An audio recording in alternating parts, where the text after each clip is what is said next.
All right, people. We're now broadcasting live from Thompson Hood Veterans Center. And you see this big beauty right here. This is the kind of things that Americans like to check out, right? Army tanks. We like big tanks and things that go bang and boom, right? Well, we marvel at our own ability to create technology and create these war machines. And I suppose that's okay as long as it doesn't involve the killing of thousands of innocent civilians in the process at the cost of the American taxpayer and the eventual destruction of our way of life. It's not so good, huh? It is a beautiful piece of machinery, though, huh? But it won't buy you love, right? Anyway, welcome back. I am Dave Reinheimer, broadcasting freedomradio.org, and we did manage to make it out here and be the first official person to vote here today. Proud of that. And this place is actually really pretty. Beautiful place out here, Thompson Hood Veterans Center, and here in Wilmore.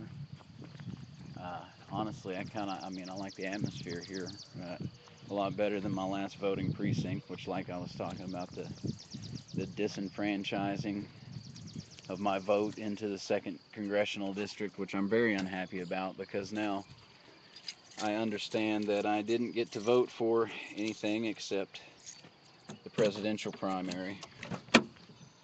And, that's great, and I was glad to do that. But had I been still in my 6th Congressional District that I was used to, again, I would have been able to cast my vote for Patrick Kelly, my choice in the 6th Congressional District this year. All of you viewers out there, don't forget to vote for Thomas Massie today. He has been endorsed by Ron Paul as well as a few other people. And if you've done any research, into that, then you have learned about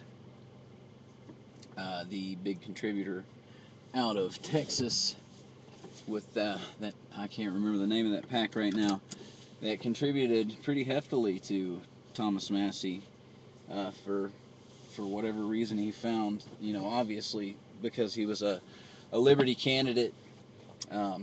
That was part of it, but Ron Paul has endorsed him personally, uh, and and he would have gotten my vote if I'd had a chance to do it.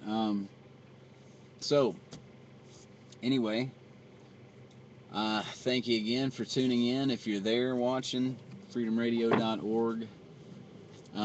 Just as far as voting updates go today, I read over the Kentucky Revised Statutes about the election process and voting today, and I'm sure I'm going to get criticism for this, everybody, for me smoking on my radio show, but I just don't care. See, this is like part of what we're talking about when we're talking about individual liberty. I'm in my car and I'm not causing nobody any trouble. There's nobody in this car to be affected by my smoking. I will put my cigarette out in the car, so you know I should be able to smoke, right? Anyway, this will probably be edited out of the later version.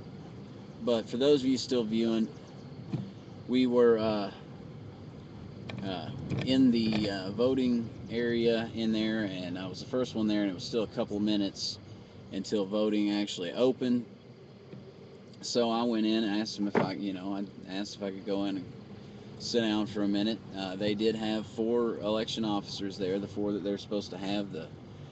I'm trying to remember them all. There's the secretary and the sheriff, I know, and then there's 2 other positions I'm not exactly sure. I can't remember the title of. I haven't. And to be an elections officer, I'm a precinct officer for the Republican Party, but I don't know a whole lot about. I've read about the rules to become an elections officer, but that has a lot to do with um, being able to get in and talk to the county clerk, as far as I understand. So, um, but anyway, I went in there and I asked him a couple of questions while I was sitting around. Of course, that now if I'm wrong on this, then I'm just, I'm suffering from the information overload induced insomnia that I'm sure that you all have experienced from time to time, because I have not been to bed this evening.